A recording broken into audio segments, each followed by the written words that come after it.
Dans le vacarme habituel du hangar 7, au cœur de la base aérienne de Falkenberg, en Allemagne, le rire d'un des jeunes techniciens résonna avec une bravade insouciante. Le soldat de première classe Damian Keller, fraîchement sorti de l'école technique, se croyait malin en se moquant de l'officier qui passait silencieusement. Il l'appela « Madame Scar », pointant du doigt les marques irrégulières qui couraient le long de ses avant-bras comme des éclairs glacés. Le lieutenant Lena Moreau ne répondit pas. Elle se contenta de répondre à ses railleries d'un regard calme, presque clinique, un regard troublant qui le mit mal à l'aise, sans qu'il puisse dire pourquoi. Ce matin-là, rien ne laissait présager que le rythme familier du hangar serait perturbé. Tandis que l'équipe de Lena procédait à son inspection méthodique du stock, un silence inattendu s'abattit. Le claquement sec de bottes autoritaires attira tous les regards vers l'entrée. Le général 4 étoiles Henrik Vollen entra à grands pas, flanqué d'officiers supérieurs. Son regard parcourut la pièce jusqu'à se poser sur Lena.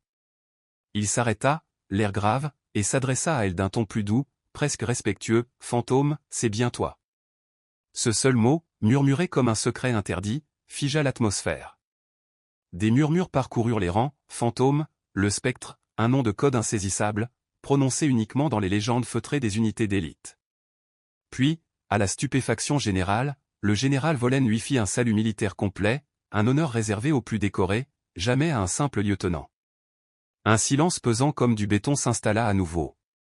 Le cœur de Keller battait fort lorsqu'il réalisa qu'il avait passé des semaines à ridiculiser une femme dont l'histoire vraie dépassait de loin tout ce qu'il aurait pu imaginer. Pourtant, quelques heures plus tôt, la journée avait commencé comme toutes les autres. Lena évoluait dans le hangar avec un calme chirurgical, manches retroussées pour se protéger de la chaleur, ses cicatrices dévoilées sans honte. Elle cochait chaque article de la liste de fournitures du matin d'une écriture fine et précise, gage de sa discipline inébranlable. Autour d'elle, les mécaniciens s'activaient dans un chaos contrôlé, les réacteurs testés à l'extérieur faisaient trembler le sol, et une odeur de kérosène et de métal chaud flottait dans l'air. Le sergent-chef Hartmann, habitué des lieux, s'approcha d'un pas mesuré. « Lieutenant, les pièces hydrauliques ont été reçues et rangées. Aucun problème à signaler. » Lena inclina la tête sans hésitation. « Merci, sergent.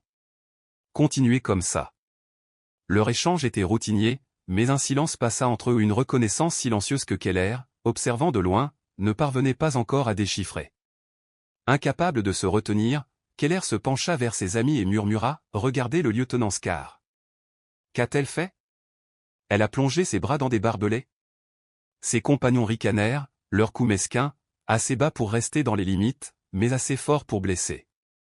Lena passa sans ralentir, sans leur accorder un regard, mais sa posture droite et sa démarche mesurée en disaient long, elle les avait entendus et avait choisi le silence. « Attention, officier !» aboya le sergent Monnier, qui avait perçu les murmures. Le petit groupe se redressa, le salut hésitant, plus par habitude que par respect. Damian, toujours incapable de fermer sa fermeture éclair, lança d'une voix forte « Attention à ces rapports de maintenance, lieutenant. On dirait que vous avez déjà perdu un combat à cause de la paperasse. » Cette fois, aucun rire ne suivit. Une tension étrange emplit l'air tandis que Lena s'arrêtait, se retournait lentement et le fixait de son regard glacial et impénétrable au pas de froncement de sourcils, juste un regard qui semblait le scruter au plus profond de lui. Débarrassé, il se retrouva exposé, accablé par une intelligence qui voyait au-delà de ses mots. Sans un mot de plus, elle reprit sa marche, laissant Keller tremblant. Plus tard, lors du briefing opérationnel quotidien, Keller, assis au fond, lançait des plaisanteries discrètes tandis que le colonel Bourget, commandant de la base, exposait les dernières nouvelles de la mission et les nouveaux protocoles de sécurité. Puis arriva la nouvelle d'un problème dans le système thermique de leur dernier drone furtif. « Malgré nos contre-mesures, il reste détectable », avertit le colonel.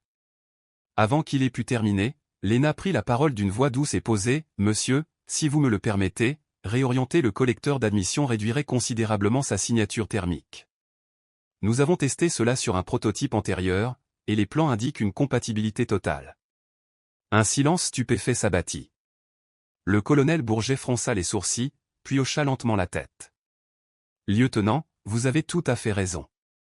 J'avais négligé cette option, la mettre en œuvre. » L'esprit de Keller vacilla à la vue d'un colonel suivant les conseils techniques d'un lieutenant solitaire. Comment pouvait-elle, affectée à la maintenance, s'exprimer avec autant de précision sur des systèmes classifiés? À la fin de la réunion, Une question tenace taraudait Keller, qui est-elle vraiment? Il la suivit dans le couloir, le cœur battant la chamade. Lieutenant, cria-t-il plus fort que prévu.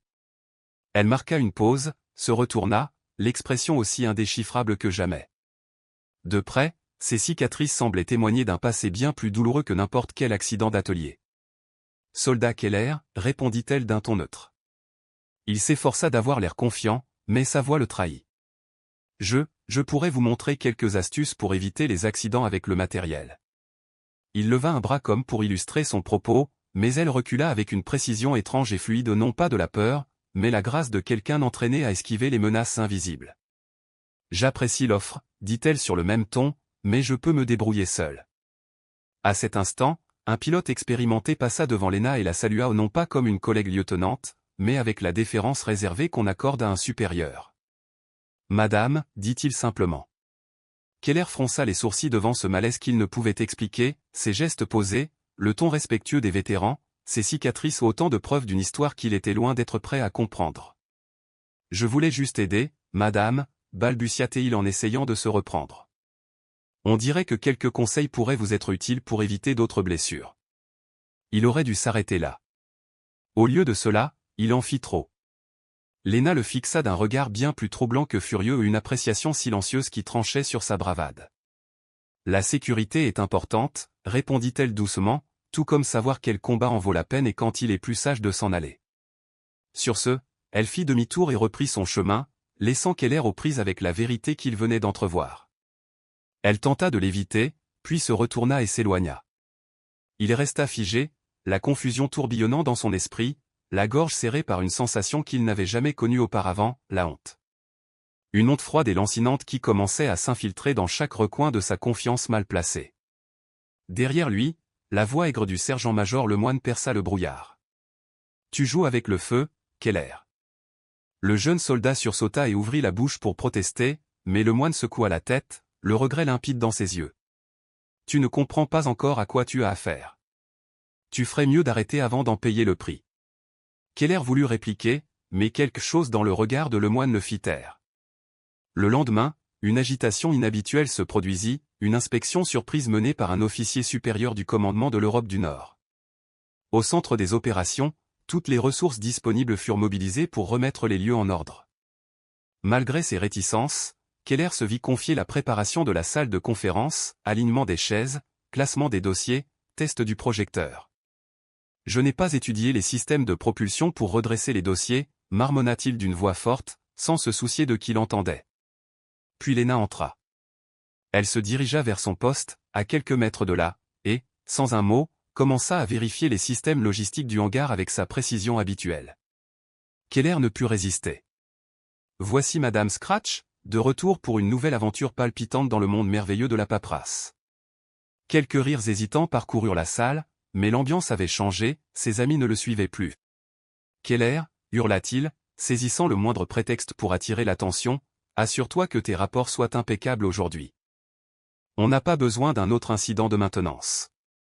Lena ne leva même pas les yeux. Elle continua son travail comme s'il n'existait pas, et cela l'agaçait. Tout changea lorsque les portes massives s'ouvrirent en claquant. « Attention !» tonna une voix. La salle se figea. Le général Vollen était entré. Même sans uniforme, sa réputation le précédait dans tous les couloirs de la base. Il entra à grands pas, inspectant méthodiquement les installations. Les officiers qui l'accompagnaient répondirent à ses questions avec la nervosité que seule une inspection de haut niveau pouvait susciter. Tout semblait en ordre, rien d'extraordinaire. Jusqu'à ce qu'il la voie. Il s'arrêta à mi-chemin, par tous les dieux. « Lena Moreau » souffla-t-il. Le silence s'épaissit, plus dense qu'à son entrée. Tous les regards se tournèrent vers elle. Certains visages restèrent figés. Le spectre chuchota un commandant à son aide de camp, la figure légendaire derrière l'opération Eclipse, l'histoire murmurée d'une exfiltration impossible dans le désert sous le feu ennemi. Personne ne pouvait le confirmer, et pourtant tout le monde la respectait. De temps à autre, son nom surgissait lors de briefings feutrés, jamais prononcé à voix haute, le spectre. Le général Vollen se redressa et offrit le premier salut ou une grave violation du protocole. Il salua un sous-officier. Ce geste en dit long. Keller eut un sang-froid. Il avait passé des semaines à ridiculiser cette femme, une légende vivante, un fantôme, une héroïne dont les actes restaient enfouis loin des honneurs officiels. Colonel Moreau, annonça le général, ignorant délibérément son grade visible. Cela fait bien trop longtemps. Elle inclina la tête avec un calme serein. Monsieur, général. Il examina la salle, pesant ses mots. Je respecte votre discrétion, mais ils auraient pu vous proposer un poste plus adapté. Elle répondit avec calme et fermeté, c'était mon choix, monsieur. J'ai préféré ce rôle. Il hocha lentement la tête, comme s'il avait enfin compris sans plus d'explication. Puis, s'adressant à tous, pour ceux qui l'ignorent encore, vous avez servi ces dernières semaines aux côtés de l'un des plus grands esprits tactiques de notre armée. Le colonel Moreau a mené des opérations dont vous ne connaîtrez jamais le détail, mais dont les résultats ont changé l'histoire. Elle était le cerveau de l'opération Silver et de nombreuses autres missions qui n'apparaîtront jamais officiellement sur la liste. Keller sentit ses genoux faiblir. Les paroles du général Vollen continuaient de résonner, mais pour Damien Keller, elles se brouillaient en syllabes inintelligibles. Son esprit chancelait sous le poids de cette révélation, chaque commentaire moqueur, chaque insulte inconsidérée s'abattait sur lui comme un coup de massue. C'était plus qu'une humiliation, il réalisait qu'il avait piétiné quelqu'un dont les sacrifices éclipsaient tout ce qu'il pouvait imaginer. Pourtant, elle se tenait là, posée et sereine, sans une once de triomphe dans le regard. Le colonel Moreau n'avait pas besoin que le monde connaisse sa valeur pour accomplir son devoir et c'était précisément là son pouvoir. Peut-être devrions-nous poursuivre cette conversation en privé, monsieur, dit-elle doucement à Vollen. Il sourit et inclina la tête. Toujours professionnel, répondit-il. Se tournant vers le commandant de la base, il demanda, pouvons-nous utiliser votre bureau? Bien sûr, monsieur, répondit-il respectueusement. Alors que Lena passait devant lui, Keller ne put se résoudre à lever les yeux. La honte le consumait. Une fois la porte refermée, le centre de commandement explosa d'étonnement. Les officiers échangèrent des regards stupéfaits, expliquant à voix basse ce qu'ils croyaient savoir du spectre. Ceux qui avaient entendu parler d'Ombre d'Argent considéraient désormais Lena avec une révérence nouvelle. Plus personne ne riait. Le sergent-chef Hartmann, celui-là même qui avait mis Keller en garde dans le hangar, s'approcha de lui en silence. Au bout d'un moment, il dit, « Je vous avais dit de faire attention. Certains ne sont pas ce qu'ils paraissent. » Keller baissa la tête, les mots lui manquaient. « Je ne savais pas, » s'étrangla-t-il. « C'était là le but, » répondit Hartmann. « Maintenant, la vraie question est de savoir ce que vous ferez de ces connaissances. » Quelques minutes plus tard, les portes s'ouvrirent à nouveau. Le général Vollen apparut le premier, suivi du colonel et de Lena. Aucun ne trahissait d'émotion, mais l'atmosphère elle-même était chargée, comme si chacun comprenait désormais que le calme apparent de la base reposait sur des épaules bien plus lourdes qu'il ne l'avait imaginé. « Retournez à vos postes, » ordonna le général. Le colonel Moreau conservera son poste actuel, conformément à sa demande. Je vous demande à tous de respecter la confidentialité de son identité et de son histoire. À l'extérieur de la pièce, elle était le lieutenant Moreau, officier de maintenance. Oui, monsieur, résonna-t-il dans l'espace où une réponse plus claire, plus sincère que toutes celles entendues auparavant. Alors que le général partait, accompagné de Lena, il s'arrêta devant Keller. « Ce n'est pas vous, soldat ?» demanda-t-il en le regardant dans les yeux. « Première classe Keller, n'est-ce pas ?» Vollen jeta un coup d'œil à Lena, partageant un regard silencieux que Keller ne put déchiffrer, puis dit simplement, « Continuez, soldat. » Et il partit. Keller resta figé jusqu'à ce que la porte se referme, puis s'écroula contre le mur le plus proche, respirant par à-coups. Le sergent-major Lemoine apparut, les bras croisés, l'air sévère mais sans amertume. « Tu as peut-être besoin d'air frais, Keller. »« Oui, sergent, » réussit-il à dire, la voix étouffée. Dehors, le soleil de midi illuminait la base, mais pour Keller, tout semblait irréel. Il s'affala contre le bâtiment, essayant de comprendre ce qui s'était passé. « J'ai vraiment tout gâché, hein » murmura-t-il. « Vous n'êtes pas le premier à tomber dans ce piège, » répondit le moine, presque surpris par l'évidence. « Ces cicatrices ne sont pas dues à un incident de maintenance. » Il marqua une pause. « Elles proviennent du fait d'avoir extirpé 3 opérateurs blessés d'un véhicule en feu, sur près de 5 kilomètres, les 2 bras lacérés par des éclats d'obus. Pas un seul cri, pas une seule plainte. » Un frisson parcourut Keller. Cette image lui brûla l'esprit. Mais pourquoi retourner à la maintenance après tout ça? Elle aurait pu avoir un bureau climatisé au Pentagone. Le moine haussa les épaules. Certains fuient les projecteurs, surtout ceux qui ont vu ce que d'autres ne peuvent même pas imaginer. Et parfois, réparer des machines est plus agréable que de se souvenir de ce qu'on est obligé de détruire. Le moine secoua lentement la tête. Le monde avait basculé autour de lui, et chaque contour se dessinait désormais avec une clarté saisissante. Dans les jours qui suivirent, la vie sur la base reprit son rythme habituel, mais rien ne semblait plus pareil. Ceux qui autrefois méprisaient Lena ou la traitaient avec une condescendance à peine voilée la considéraient désormais avec un respect silencieux et sincère. Elle, cependant, continuait exactement comme avant, même routine méthodique, même concentration sereine, même efficacité discrète. Pas de fanfare, pas de récit vantard, seulement le service constant et rigoureux qu'elle offrait sans un mot. Et Keller avait changé, lui aussi. Les plaisanteries et les poses arrogantes avaient disparu. Il accomplissait ses tâches avec un sérieux tranquille, écoutant davantage et parlant moins. Quand ses amis lui demandaient ce qu'il avait changé, il haussait simplement les épaules, refusant de trahir le poids de ce qu'il avait vu, appris et finalement compris. Un après-midi, il croisa Lena à l'atelier de maintenance. Elle guidait un groupe de nouveaux techniciens à travers les systèmes hydrauliques des chasseurs tactiques, corrigeant les erreurs avec douceur et saluant les succès avec calme. Point d'opération secrète, pas de regard supérieur, juste de la précision, de la pédagogie et une gentillesse presque surnaturelle. Elle a toujours eu un don, dit une voix derrière lui. C'était Hartmann. Même avant tout ça, avant qu'elle ne devienne le spectre. Keller jeta un coup d'œil à Lena, qui continuait à enseigner comme si tout le monde avait essayé et échoué une douzaine de fois avant d'y parvenir.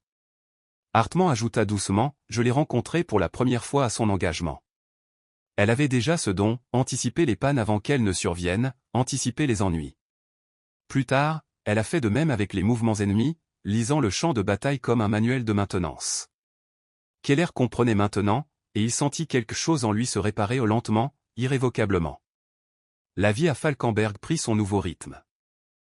Les ordres étaient clairs, à l'extérieur du centre de commandement, Lena ou le sergent Moreau devait être traité avec la dignité que méritait son grade. Si personne n'en parlait, chacun savait que ce qui paraissait autrefois anodin revêtait désormais une signification profonde. Chaque échange du technicien, chaque geste précis, chaque directive de sa part révélait une maîtrise que personne n'osait ignorer.